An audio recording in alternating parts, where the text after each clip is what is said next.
If you're looking for an affordable case that seemingly has it all, then the Phanteks Eclipse G400A may well be it. Hello, this is the Provoked Prawn, here with a review of an interesting case with a number of very nice highlights to it. As you can see, I've built in this case in a few different ways, so I want to talk to you about my experiences with it, and the highlights and lowlights of it, as well as the things that are included as standard, and the additional things that you can add into it to make it even better. You can see it here, for example, with some additional reverse blade fans on the bottom of the case, and the Glacier 1 360mm all-in-one cooler. Now, I have built in this with both a BTF motherboard, which you can see here, and a BTF GPU, and also I've built in it with the standard setup and with the additional fans. I'm going to do some benchmarks at the end of this video to show the performance difference, but I want to talk to you about the various highlights of it. Obviously, having a BTF motherboard makes for a really clean build. Unfortunately, I only had white GPU and white motherboard for that, so I know that's going to upset a few people, but it means that you can hide the cables away at the rear. But with a standard motherboard, you still get a very nice looking setup here. I'll leave the specs of these builds in the description so you can find out more about them. I'm also going to do a full build guide on this case in the near future, so subscribe if you want to see that. But here I want to talk to you about the things about it that are interesting. The most obvious of which is the affordability of it, because it's under £100 sterling or £84 if you live in the UK like I do, and yet it comes with 4 140mm RGB fans as standard, as well as the RGB strip that you can see across the bottom there. I'll get some thermal performance testing later on and show you what difference the additional fans can make and other things, but I want to rewind to the beginning of when I unboxed it and show you some of the things that I discovered along the way. Now, my initial impressions of the case were it feels a bit cheap in places. The glass panel, for example, comes off but doesn't have a pull handle to come away, and the thumb screws are a little bit fiddly to get off, and it doesn't look very fancy. The back panel is a pain, and I've had this with previous Phanteks cases as well, but as you can see, just trying to remove it, it ended up getting stuck. Had some further problems with this panel a bit later on, and it's a minor thing because obviously you're only going to take that off once probably and then put it back on again. You're rarely going to interfere with it, but I struggle to get it off. Now, it hooks in with these little screws into these notches at the top, but for some reason mine just kept catching at the top there. At the rear is a reasonable amount of space. My cable tidying isn't amazing, and I know people are going to pull me up on that, but I've done that on purpose because obviously I was building in it multiple times. But you can see there are channels to run the cables through.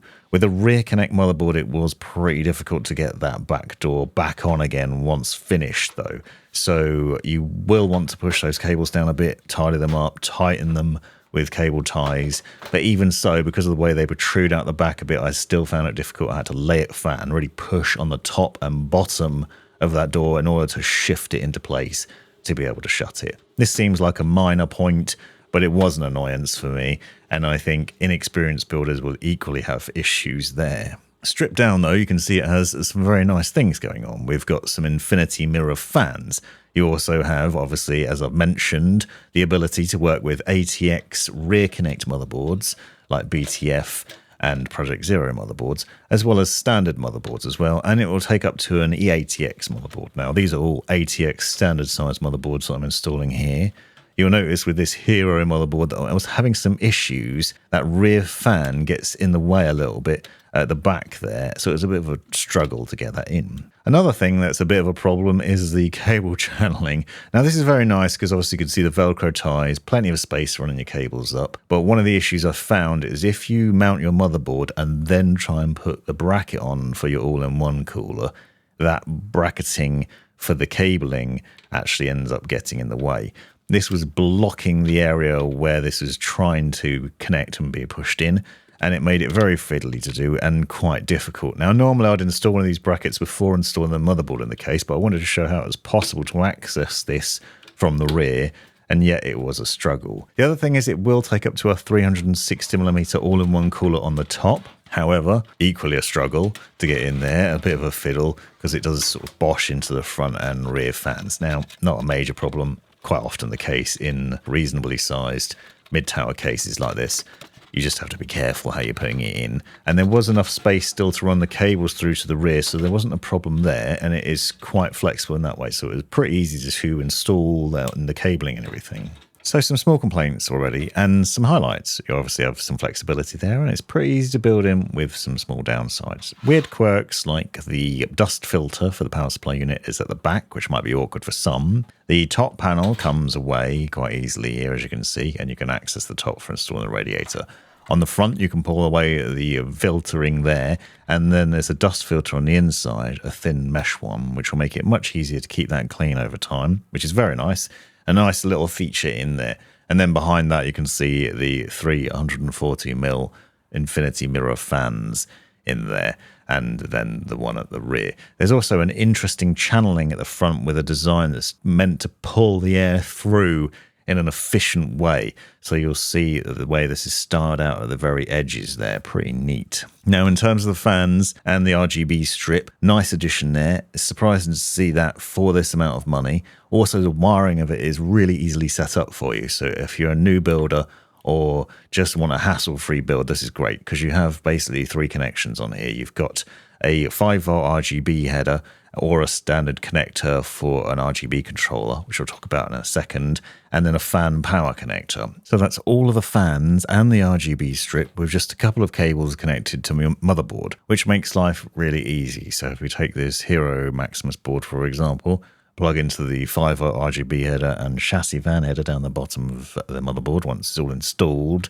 And for ease of use, you can just see that here outside the case, and then it will all light up, sync with your motherboard software, or let's say Signal RGB, for example. Minimum fuss, maximum ease. Very nicely set up there with minimum hassle. Now, you can, if you want to, get the NexLinq Hub instead, which is a Phanteks hub designed for these fans, but also additional ones that you might want to throw into the system. So you'll see this has the right connections on it to be able to plug those cables in. Now, a quick note, I'm going to do a separate video on this and the wiring and setup of the fans, but you'll see that this hub does require PCIe power, so it's worth knowing that you do need the same power cable you usually use on your graphics card. Plug that into there to power it, and then it needs a USB connection to the motherboard, which I would suggest using, and then using the software that comes with this, because it makes life a lot easier. You can customize the lighting, the fan speed, and a whole lot more, and I'll show you some of that later on. Basically, this attaches to the back of the case, and then you can plug those fans and the RGB strip into it, so you can see with these 2 connections, you can plug them into those ports there, the LED connector and the fan power connection at the bottom there, and then that's set up. Now, this will also work with the Glacier 1360 and the reverse blade M25 120mm fans. So the Glacier 1360 I'm going to do a separate guide on, but this basically has some fans pre-installed in it, and it's an all-in-one system with some clever wiring that allows you to connect up the pump and the fans together, connecting up the cables for those, and then have another connection that either runs to the motherboard or to this hub, which is why it's worth getting the hub if you're planning on using multiple Phanteks products in the build,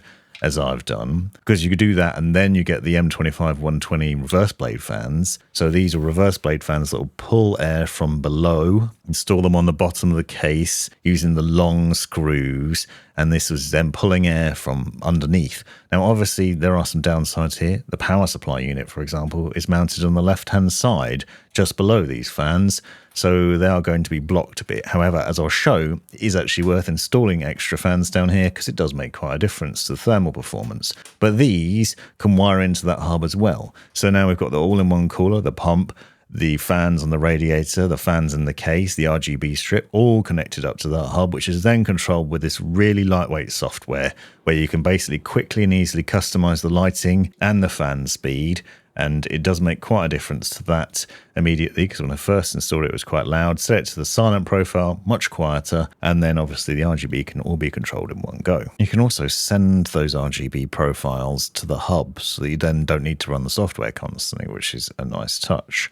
Now, in terms of storage, there's a little removable tray at the bottom of the case, which can take either 2 SSDs mounted on the top or a hard disk drive, and you can set it up so you can basically have a maximum of 3 drives on there. So you can see 2 SSDs on top, for example, and then I'll put a hard disk drive on the inside. So there's not loads of storage in the case, but most people are probably using NVMe SSDs nowadays anyway. But if you do want to opt for a traditional drive like this, then you can do that as well. Setting it up's fairly straightforward, and the installation then allows you to just put them at the bottom of the case, where obviously the front fan is also going to be blowing on it as well, pretty directly. and then you can just plug the cables in and run them to the motherboard.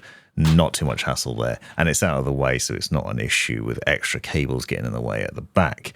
Now, the other thing that you might spy is down the bottom here is the hole. So if you're not using the fans at the bottom, you can take advantage of that hole for your graphics card cable. So you can run your 12-volt high power cable or PCIe power cables through that hole and then up to the GPU, which obviously means it's set back a bit. So if you have cables and you're worried about them pressing against the glass, they won't if you're using it in this instance. This is a 4070 Ti Super from MSI for reference, so you can see the size of that and the distance from the glass. Now, there is enough of a hole that even with the fans at the back, you can still reach. So there's holes further back as well that you can run the cables through. Just might be a bit more taut or a bit more awkward. I scraped my hand a fair bit trying to get this cable through there, for example, but you can do it. And it did also interfere with the fans, though, briefly, but with some cable management, you can sort that out. And then you've got these fans down the bottom blowing onto it. Now let's get on to some thermal performance testing. So I'm going to take the two setups, the one without the bottom fans and then one with, and show you the difference between those. So I ran a few different tests, gaming obviously, which I'll get to in a second, but also benchmarking. So this is a Core Ultra 9 285K setup for reference. And again, I'll leave the specs in the description so you can see. But we've got Cinebench 2024 running here. And you'll see that with that pass, we ended up with an average of about 64 degrees C, maximum 86, which is actually pretty impressive, with obviously just 3 front intake fans on there. Not too bad. Overall temperatures you can see here in Hardware Info 64 and get a good look at those. And listen how quiet it is.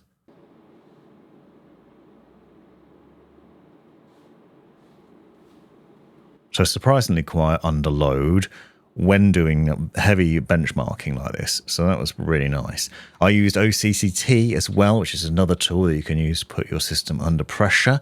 And you'll see again the results here. And again, pretty low temperatures. So an average of around 58 degrees, maxed out at 88 degrees on the core temperatures, and the overall package was 89, but that's not terrible. It's actually pretty good for an Intel build and for this system in this case as well. Then we're on to Port Royal for stress testing, which is a ray tracing 3D Mark test. And the reason I wanted to do this is obviously to see what difference having fans on the bottom does and doesn't make to the GPU temperatures. So you'll be able to see a comparison later on.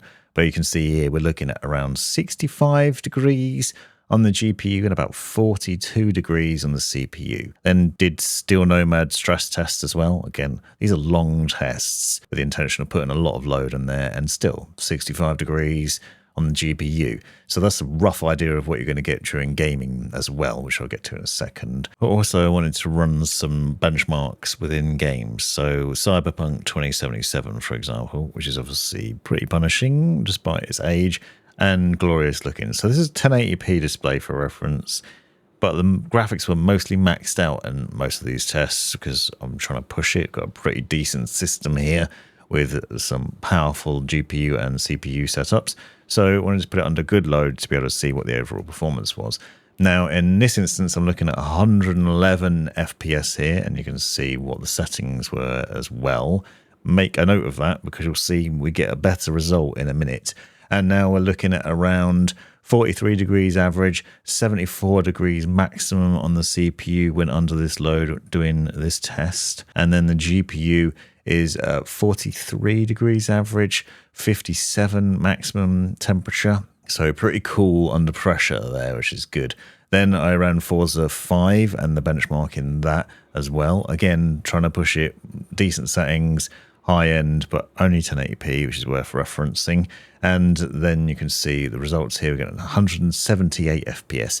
Now note that because again, later on with the additional fans, I get better FPS on both of these games in the benchmarks. And we're looking at 35 degrees C on the GPU average, 59 maximum here during testing. And then for the CPU cores, 35 average, 74 maximum. So really good temperatures across the board on both the GPU and the CPU in this test.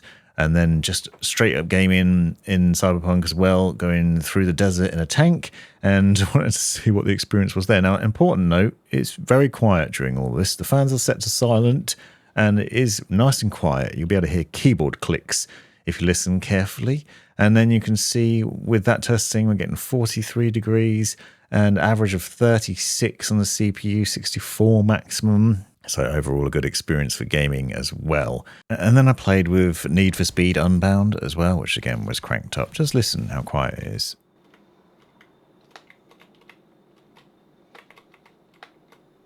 Really peaceful during gaming sessions, which is obviously an important point of it. I had no problems there. 78 degrees maximum on the CPU in this game, 59 average, 57 degrees on the GPU, 61 maximum, pretty decent again. And also another one with Icarus, which is a space survival game, which I'm playing a lot of at the moment, so I'm just throwing that in there as well. 43 degrees average on the GPU there. Really good, especially with no additional fans in this build, don't forget. And 38 degrees average on the CPU, 64 maximum there as well. So now we're on to testing with the additional fans at the bottom. So reverse blade fans on the bottom, set to respond to the GPU temperatures in that software. Thing that was immediately obvious and pretty interesting here is despite the additional fans, it's not much louder and I'm getting a much better score. So it was 2058 in the first pass and now it's 2410. So quite a bit higher score, and yet the temperatures are still good. We're looking at 69 degrees average, 86 degrees C maximum on the CPU in Cinebench. So a better score already shows it's worth having those additional fans in the system. And then with OCCT around these tests. So I'm basically doing the same tests again and showing you the results of those. And we're looking at 53 degrees here average, maxed out at 92, which you'll notice is peak core 12 for some reason, got a bit toasty, but still not majorly hot and wouldn't overly concern me. Most of the other cores are pretty cool during that test, so that's fine. And then I ran Cyberpunk's benchmarking setup again and just testing to see how we got on here. You'll see that we're getting like 147 average FPS at the moment and a bit higher than that. And then it comes out 157 average total, which for reference was 111 in the previous test with no bottom fans in the case. So quite a bit higher in terms of the FPS results there. Also, the GPU temperature is now 49 degrees average, 61 degrees maximum. So much better performance than the GPU and in the game as well. So it made quite a bit of difference there. I was quite surprised by the significant difference in that. And then just generally gaming in it, 57 degrees average, 60 degrees maximum. So that's obviously gaming for some time. Forza 5, the same synthetic benchmark run on there for the sake of consistency and the same settings as previously, but obviously we've got these additional fans blowing onto the GPU now. So there's a lot more intake fans in the system overall. You now have 6 intake fans and 4 exhaust fans in there. And that was 191 FPS. So that's a bit higher than the 178 we were getting before. Same settings, better results. So it's worth considering adding those additional fans to the bottom of the case for sure. Even though one's blocked by the power supply unit, it seems to be making quite a difference. Average on the CPU is about 38 degrees C. Average on the GPU here is 43 degrees, 54 maximum during this benchmarking test. So really good performance, quiet. Don't forget these are set to silent as well, so very nice there. Now, stress testing again with Port Royal and making sure the results are decent across the board here. The interesting thing here is with 20 passes, which is what it does, and it takes some time to go through, we're still looking at around 64 degrees on the GPU and about 44 degrees on the CPU. So reasonable temperatures, not a massive difference between that and the previous test, but obviously the gaming experience is quite a bit different.